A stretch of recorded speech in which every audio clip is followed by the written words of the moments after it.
Tu es peut-être un mauvais élève, ou un élève qui n'arrive pas à suivre, ou tu es dyslexique, ou alors l'école t'ennuie, enfin, tu t'y embêtes, c'est pas assez intéressant, ça t'intéresse pas.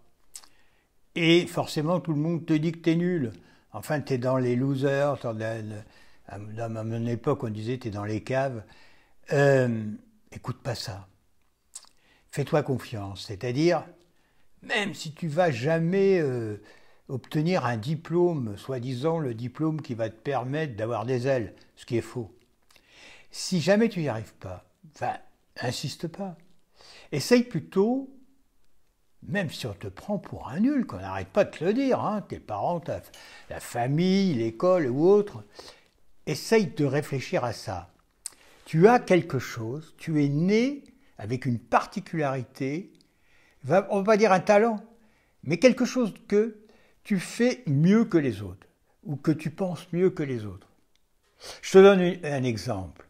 Moi, je suis dyslexique, hein, puis vraiment un bon degré, tu vois, un mauvais degré, quoi, si on peut dire. Et, étant petit, j'avais naturellement, j'inventais des jeux pour faire jouer les autres. C'est moi qui faisais jouer les autres, les gamins comme moi, hein. Mais moi, j'inventais. À chaque fois, toc, le jeudi, avant c'était le jeudi, et hop, on jouait, moi j'inventais des jeux. Bon, et c'était là mon petit truc particulier que les autres autour de moi n'avaient pas.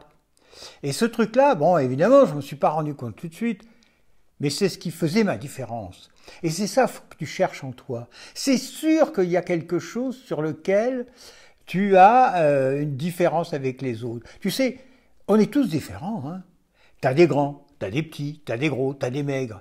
T'as des mecs qui ont des cerveaux qui font fulgurants. Puis t'en as d'autres qui ont des escargots dans le cerveau. Tu vois, c'est comme ça, faut l'accepter. Mais tous, on a une petite particularité. Et toi, si tu es mauvais élève ou si tu es dyslexique, accroche-toi à ça. Essaye de bien saisir ça et pense-y.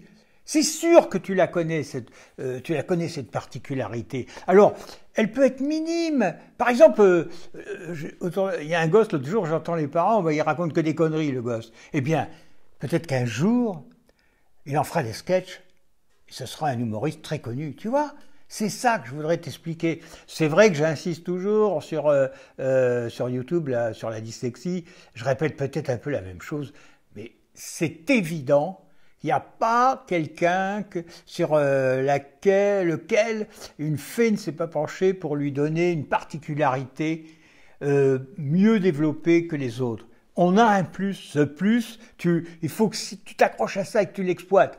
Et n'écoute pas les gens qui disent que tu es bon à rien ou que tu es bête, idiot, voire con. Surtout pas, ne les écoute pas. Écoute peut-être cette particularité et après tu te dis je vais la développer. Et crois-moi, c'est vrai hein, ce que je te dis. Hein, moi, pas de diplôme, rien du tout. Hein, j'ai jamais été chômeur, jamais.